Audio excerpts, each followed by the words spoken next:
Welcome in, everybody, to Fantasy Pros. This is Leading Off, brought to you by BetMGM, the king of sportsbooks. It's me, Joey P. Joe Pizzapia with me, as always, is the Welsh, and it's you. It's a fun Friday. The All-Star Game voting comes to an end today. So if you want to get in on that, now is the time to do it and right the wrongs of the people who vote for the players just on their own team that they see every day. I know, Welsh, you're not a fan of that. I'm not a fan of the fact that we're not going to see Jordan Alvarez start this game. And we're not going to see Jose Ramirez likely start this game either if the percentages hold true right now. Silly. Well, okay. Who is the placement on both of those guys? Who's over them? Shohei Ohtani over Jordan Alvarez. It's Ohtani, which I can stomach that one. I get it. But the other one is Devers, who, look, had himself a night. We're going to talk a lot about Rafael Devers having a great season. But Jose Ramirez, I mean, that guy's been the one-man show for Cleveland. It's tough, what do you do? What do you do? Like, my complaint is the absolutely silly ridiculousness of letting fans have a decision, because fans are always a disappointment. Everybody is. They make the worst decisions. The years of Nomar Garciaparra getting in. I mean, it's always, from basketball to baseball, fan voting into all-star games is stupid. And it takes away from, like, earned guys that deserve to be there. But in your scenario, what do you do in that? It's like, okay, Ohtani, Jordan Alvarez, those are just great players not winning in specific. Maybe it's a little bit more popularity contest, Boston over the Cleveland market, obviously Ohtani in the LA market over Houston. That is kind of what it is. I actually don't hate on that one. I hate the general sense of fans being able to vote and just click. Do you remember, like, people would, like, talk about it after the fact? They'd be like, I voted 784 times for this guy that didn't even play. I mean, there was at one point that Fernando Tatis Jr. was, I believe, 5th in voting for shortstop in the All-Star game. He hasn't played. It's crazy. Well, I remember going to the ballpark, and it was such an exciting thing to get the little ballot, and you'd punch out the little baseball hole and you'd stuff your ballot in there. It was a very exciting thing because there was no internet. This is how you voted for the All-Star game. You literally had a ballot and you put it in there, and that was very fun. It's right now, Nolan Arenado and Manny Machado are tied 50-50 right now in the National League. So that's going to be an interesting one. That's good. I mean, at least for the most part, it sounds like it's like the right guys. That's what you want.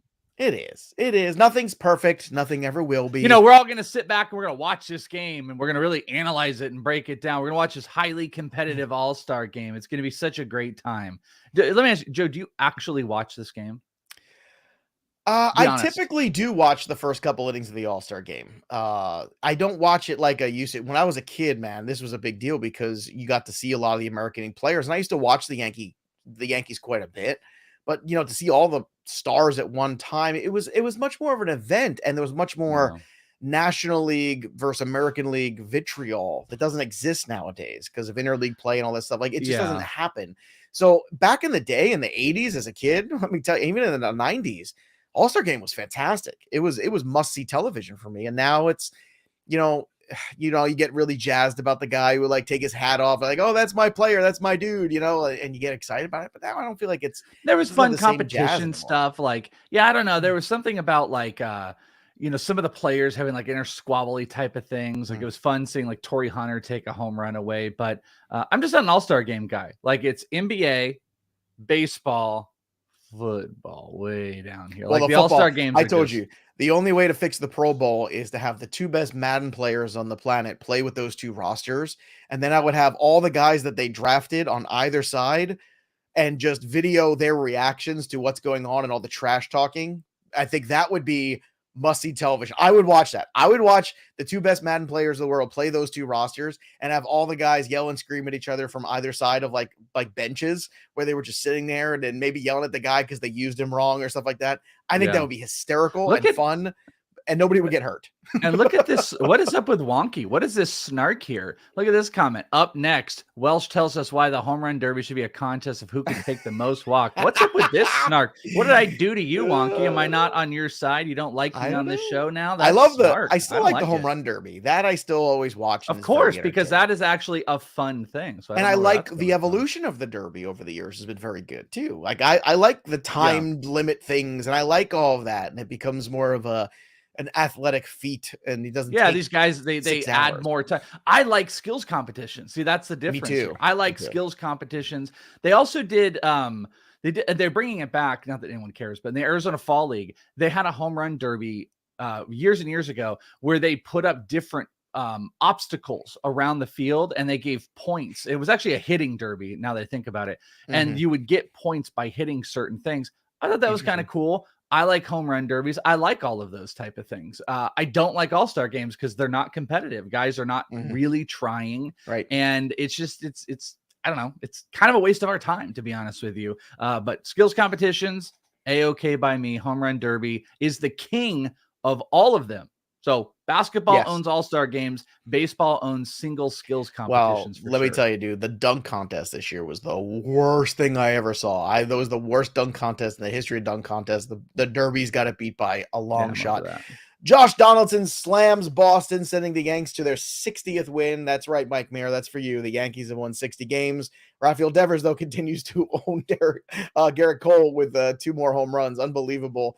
We'll get more into that a little bit later in the show. Joe Musgrove, 7 shutout innings against the Giants there. Mookie Betts hit 2 home runs, so Mookie's picking up where we left off. Tony Gonsolin can't be stopped. 7 frames, win over the Cubs. I mean, what can you do? I mean, Tony Gonsolin's ERA is the best in baseball. He's got a perfect record. It can't go anywhere but down. This is all I keep saying. We'll see what happens. It's one of those things that we might all die on a hill, by the way. Just pointing that out. That's okay. We'll die on a hill. It's the hill. I'll die on this hill. Yeah. Congratulations to Adley Rutschman. He got his first home run at home in Camden Yards, so hopefully many, many more. Welsh, how'd you feel about Spencer Strider's 12 Ks against the Cardinals yesterday? Mwah. My guy, Spencer. Hey, let's heat check. Spencer Strider or Aaron Ashby. Let's do that heat check. I'm going to continuously do that as I got heat check again. Yeah, I'm going to do that. No, so Strider is phenomenal. If he can keep the walks down, these type of strikeouts. I believe he hit his K prop before the 3rd inning came through. I mean, he's an absolute stud, and he's moving into that Shane McClanahan. You just take it, you don't even think about it, and you go. He's a budding star here, and he's kind of, to me, it's kind of like a Dylan Cease light, but he's actually having a lot better early success than Cease had to go through. I'm very all in on Spencer Strider. And look, he's saving their bacon too, because look, Fried and Morton have been good, but Anderson, Wright have not been lately. So having Strider be that guy has been outstanding. Also, Trevor Williams combined for a 2-hit shutout, another shutout for the Mets, who lead the league in shutout of other teams. Javier Baez hit a home run, his 8th of the year. Hooray! Wow, that's shocking. Unfortunately, though, of the White Sox, Dylan Cease, a wasted good performance for him. He struck out 8 in that loss to the Tigers. I mean, you got to beat the Tigers right now. If you're the White Sox, these are the games you got to win. Speaking of the Tigers, Miguel Cabrera was added to the American League roster for 2022, and Albert Pujols for the National League roster in the I don't know what we're calling this, the old fart addition to. I mean, these are 2 first ballot Hall of Famers. Mascots. I mean, look, I want these guys around, especially Pujols. It's his last year. Are they telling us that Miguel Cabrera is walking away? Is this like an indicator? Yeah, I mean, I think they just had to find somebody like to justify, because like, what else are you going to do otherwise? By the way, you're going to just have like Pujols and little cart like waving to everybody going by. Like, they had to have another, whatever they're calling their legacy guy. He's perfect by it, but I mean, it does kind of spark up a little bit. But there's no way that like even baseball would let Miguel just go without kind of a farewell tour. Miguel would want a farewell tour. He likes kind of the limelight and stuff like that. I don't think so. Yeah, look, I don't know, man. I mean, he's got a lot of salary left to get paid. Yeah, so there's another reason. He could just keep DHing and just make that money. That's what I thought too. Now, look, sometimes guys go away. They're like, you know what? I just don't want to do it anymore. I mean, he's made hundreds of millions of dollars. Yes, it'd be nice to make some more, I'm sure. But, it just, look, I want those guys there. It's fun, but it's a little weird. I don't know. It's a strange thing. We got to talk about injuries. Last night, a scary moment on the field. In all seriousness, Jerks and Profar ran into, or I should say, CJ Abrams and Jerks and Profar ran into each other. Yeah. And definitely took a knee there to the head area. Profar got back up, started to walk off, and then as he was walking off, collapsed. He's being evaluated at the hospital. Obviously, some sort of concussion issue. So no update on that yet. Kind of scary that we don't have an update. Stuff. I just want to point out. Well, I kind of would like careful. Well, no, you totally understand that, but like, there's something. Like, hey, it was just, looks like it's a mild concussion. We're just going to be monitoring. There's just like no update. That always kind of weirds me out coming off the night of an injury like that. Yeah. Also injured yesterday, Brusdell Gatterall exits with an injury against the Cubs. And Mike Soroka, who's coming back from that Achilles injury, has been shut down from throwing after being hit in the knee by a comebacker in batting practice. So sometimes when it rains, it pours. Well, when it rains, it pours. Speaking of rain, it is pouring on Garrett Cole whenever Rafael Devers comes to bat. He has a 304 batting average with 6 home runs and 15 RBI. After the game, here's the quote from Garrett Cole. He's just been able to hit everything. I mean, there just hasn't been a mishit. Roll over one time, nothing. Line out one time. I mean, you're supposed to fail 7 out of 10 times in this gig. I don't know what the deal is. And he said at the end of it all, I'm open to suggestions. I'm open to suggestions. You know, what's funny? He had, yesterday, you know, especially if we're going to play the games that we do, like the home run contest, and you want to check out BVP, he was one of the best BVP options, but you're like, it's Garrett Cole, you know, like you talk yourself out of like taking those really great hitters against really great pitchers, even in BVP situations. Thought about it, didn't do it. Owns him. I do like the meme. I like the meme of Daddy Devers holding little baby Cole. Well, you can see especially the second one, the frustration on Cole's face, where he's just like, I can't. He's just in awe because he made a good pitch. What do you do? What do you do? Devers just took him deep again, and it is wild sometimes how that happens. Where it's even more strange in those moments. Like Joe McEwing used to own Randy Johnson. That kind of stuff was always hilarious. Like whenever you see like Joe McEwing was on a team, Randy Johnson's up there. Joe McEwing would be leading off, and you can see Randy Johnson was just so mad. I actually owned him. I actually think that's something really special to baseball in like just every regional market. Like for the Diamondbacks, as I'm a fan, Andre Ethier absolutely owned the Diamondbacks. But everybody has that. Like you could go to everybody and whatever team you follow, and there's going to be not only great players, but I love the obscure randomness. Some rando dude out there just absolutely owns the team, hits 400 every time he comes into the stadium. That was Andre Ethier. That's actually something cool. Might never do it here. We would never have time. I would love to know, like, the most obscure own player for every team. Like who owns the Cardinals, who owns the Brewers, just of weird players. And I bet you could see spouting off of a bunch of listeners and different weird players for their teams. Here's a question for you too. If Profar is out for an extended period of time, will San Diego call up Ruiz? That's from Heller High Water. I think that's a really, really great call. I mean, I think there's some extended playing time on some other spots, but that's what everybody's been trying to do. When can we get Isturi up there? Yeah, I think it's a possibility. Guy is stealing. He's hitting homers. I think he doesn't have a whole lot left to prove. It has taken quite a while to get there, but he's kind of like, I would say actually he's kind of like a Profar a little bit. And he can, obviously he's transitioned into the outfield from the infield. So I think that is a definite possibility. All right. It's official. The World Baseball Classic is coming back in 2023. Welsh, I know you don't care about the All-Star game. Do you care about the WBC? And again, we're back to another year where we're going to have an awkward offseason for pitchers and hitters. And that's the one thing. I was like, man, after last year, after COVID, and then last year with the labor agreement, and now WBC 3 years in a row. Forget, like, spring training is such a cluster F. I can't even handle it. It is going to be, I mean, I'm selfish, and yes, I do like it because it comes to Phoenix, and I've been to some WBC games. I met Javier Baez there. I met Carlos Correa.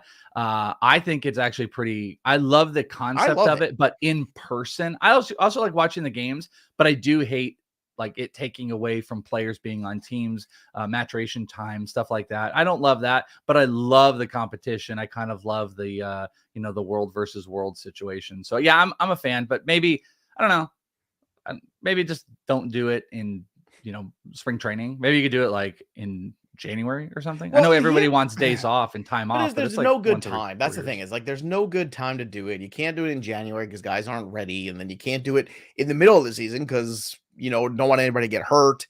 What about if you did it right around the Arizona Fall League? Like, I know guys want time off, but do it just right after the season. Just throw it in right after the season. Can you do that, or do you worry about guys and workloads? You're just going to get buried by NFL. I don't think anybody. Yeah, I guess ratings wise, that's a problem. Now, look, I like WBC. There's no good time. You got to just do it spring training. But I'm just telling you, once again, we're going to have the same headaches we've had the last 3 years, which is the stop and start of all of this.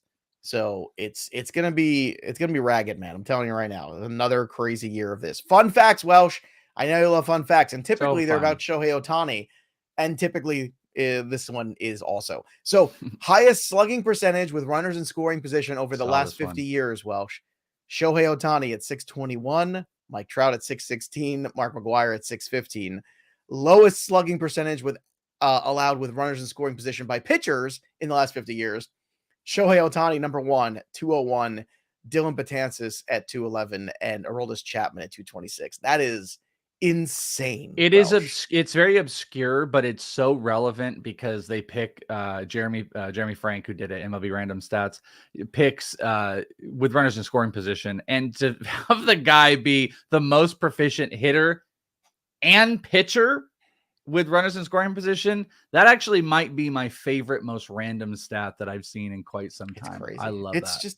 It's mind-blowing. Also, what it reminds me of is Mark McGwire should be in the Hall of Fame. I mean, it's just so dumb. I mean, he is so important to baseball.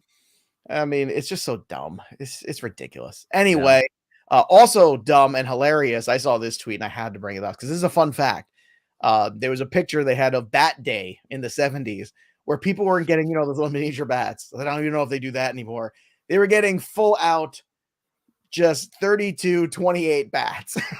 like just here 32-ounce bats. Here's your bat. Here's your bat. Here you go. Here's a real bat. Could you imagine nowadays the carnage in the stands if you gave everybody a real bat? Oh my God. You give third row or third deck Mets fans a bunch of full-size bats. Are you kidding me? Hey, guess what? It's also $5 beer night. I don't think so. Well, that's the thing. Like back then, beers were like $2 and they gave real bats out.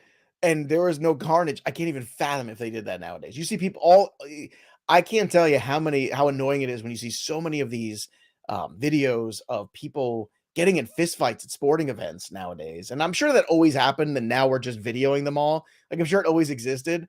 But I don't know, man. As a kid, I went to a lot of Met games. I don't remember ever seeing anybody get into a physical altercation. Once at Yankee Stadium, I saw it.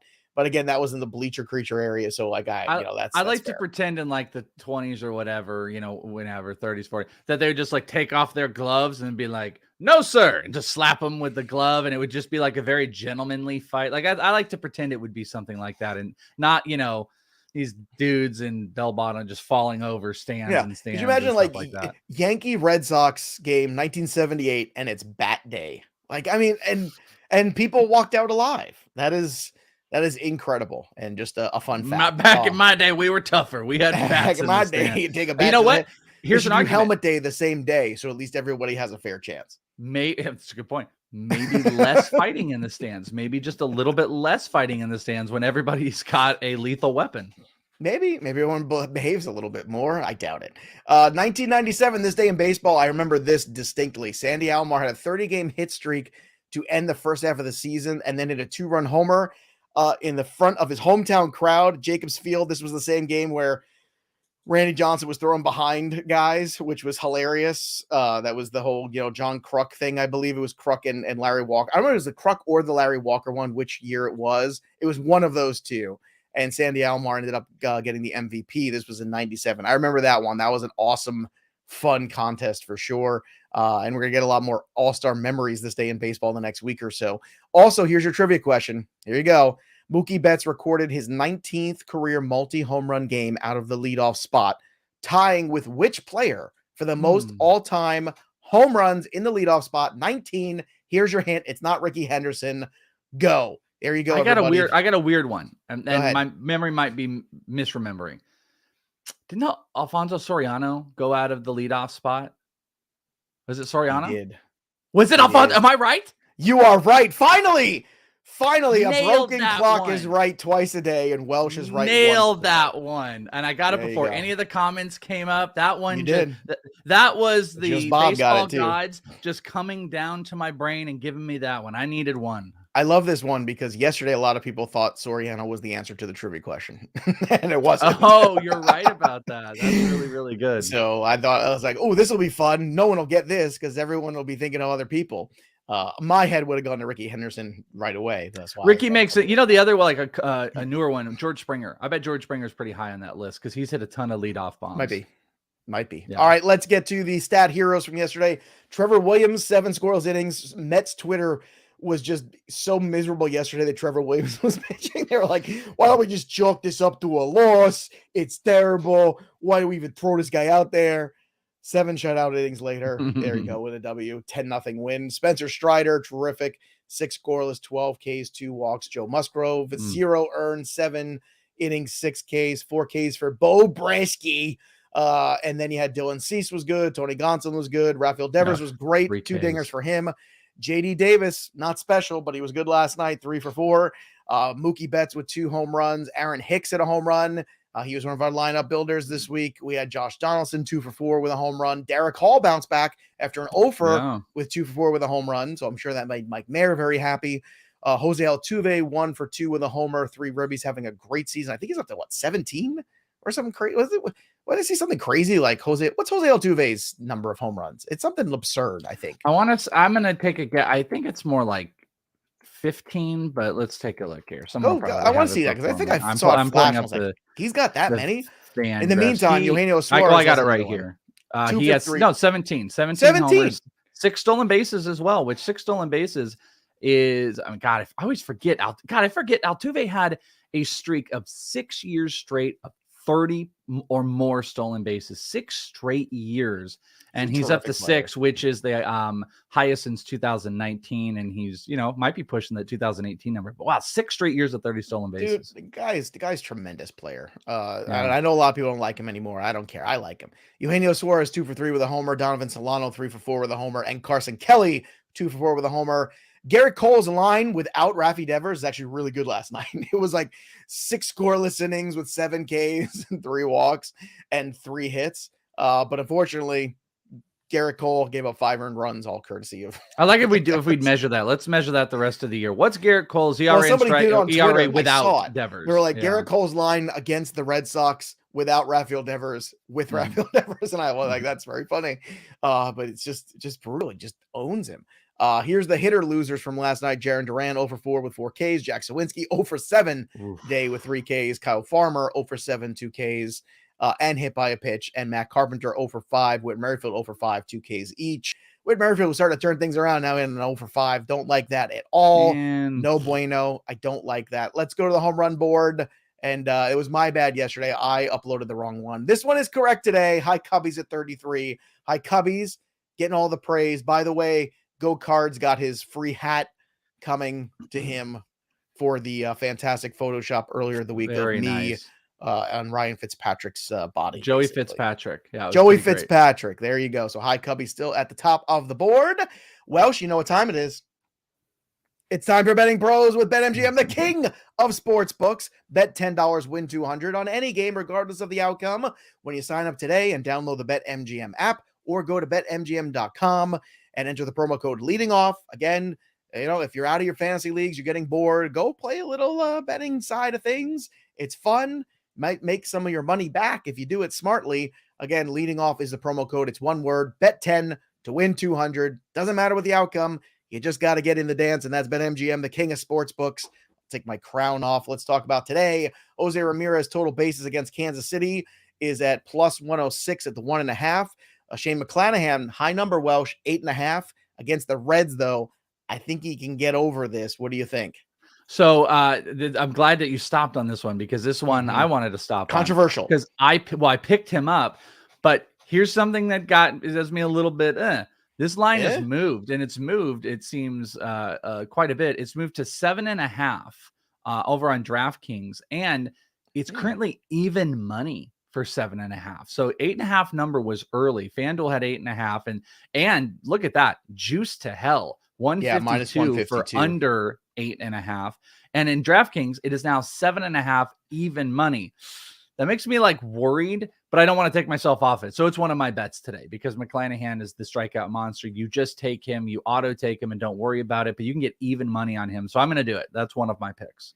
Yeah, I like, man, he's been so good. Pablo Lopez strikeouts, but 4.5 on DK. I think you smashed that over against the Mets, minus 125. And Mookie Betts, who's been hot, 1.5 total bases against the Cubs tonight, plus 105, getting plus money there. What else do you have, Welsh, in terms of? There's a lot of stuff out there, man. It's a good night. Yeah. Yeah. Good. McClanahan, I'm going to hit. Nestor Cortez, 5.5 I like that. Tim Anderson for total bases. Tim Anderson has just a nutty track record versus Tarek Skubal, hitting over 500 with 5 doubles and a homer. I believe, if I'm looking at this correctly, more than, because he's got he has 7 total hits, and 6 of his hits against Skubal lifetime are of the extra base variety. So I really like that one, and I believe it's pretty good money on that. So Tim Anderson.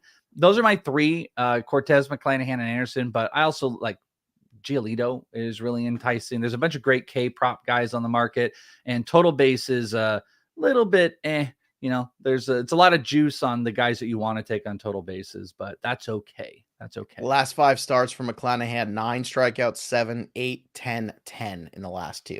Yeah. So just that line movement. You see that type of line movement. It is. Like, a little bit.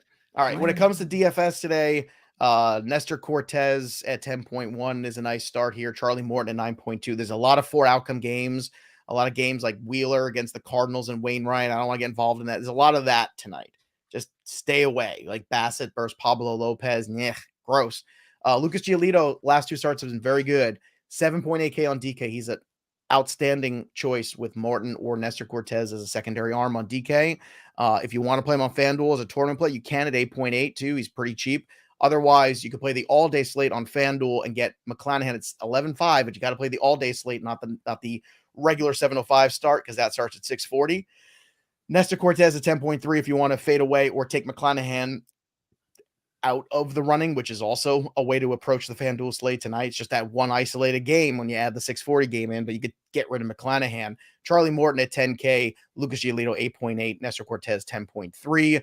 I've been struggling. Yesterday I took Austin Riley with my home run call. I'm trying to figure out where I'm going today. This is going to be a game time decision for me, Welsh. Where are you going with your home run call tonight? Well, I mean, the best BVP play of the day, if again, I know people either live or will not touch that whatsoever, but one of the best plays is Jordan Alvarez. Rhys Hoskins is also up there for you, by the way. But Jordan Alvarez against Blackburn, lefty on righty, he's got 3 career homers against him, hitting 300. It is also Jordan Alvarez, great guy to go into the weekend with. So that's what I'm going to do. I'm going to go with Alvarez for my home run call and take him into the weekend. All right. You know what I'm going to do? I'm going to let it ride with Austin Riley. He's been so good. He's been out of his gourd. We did it our total base. We had our total base marker we got last night. Because they went into extra. We did. Give me Austin Riley for the weekend. He's just red hot. Let's see what he does. So Alvarez for Welsh, Riley for me, and Rowdy Tellez for Mike Mayer. So because he likes to be contrarian. So again, Rowdy. After a very red hot June, it's been a slow July for me. I don't think I have a home run in July. Maybe I have 1. So I got to get back on this board. Got to get things going here. We've got a long weekend of baseball. Anything you've got your eye on here as we're getting closer and closer to the All-Star break? Anything that's catching your eye? Potential shutdown stuff. Obviously, I want to look at the injured guys that are going to be coming back. I'm really focused in on Jacob deGrom and keeping ear to the trade market, because you got a lot happening right now. The draft is right around the corner. Sometimes you're going to get trade talks picking up as owners and just players are all around in the same space. So what do we have? We got roughly a little bit over a week, and then we're going to hit this kind of lull of a break. So watch a trade market and also get prepared for the MLB draft. As a prospect person, I'm going to be live streaming the MLB draft. Not 100% sure where yet. What day is on our the Patreon MLB draft? It's on Sunday. It's not this Sunday, but next Sunday. Okay. I know it's odd. It's on the 17th, and they'll do the first round, then they'll have like probably rounds 2 through 10 or something. But MLB draft coming up, it's absolutely loaded as well. Well, I definitely want to do that with you in the weeks ahead. We're definitely going to cover that with Welsh because he's got a wealth of knowledge to bring to that. We also have the futures game happening too, which is another fun part of, it's funny. Yeah. Everything surrounding the MLB All-Star game is great. The futures game is great. Home run derby's awesome. It's the All-Star game itself. It's just it kills too. I have a friend who's a promoter, and he's going out to the futures game because he's got some clients that are going to be there. He's going to be a Welsh of knowledge. That's funny.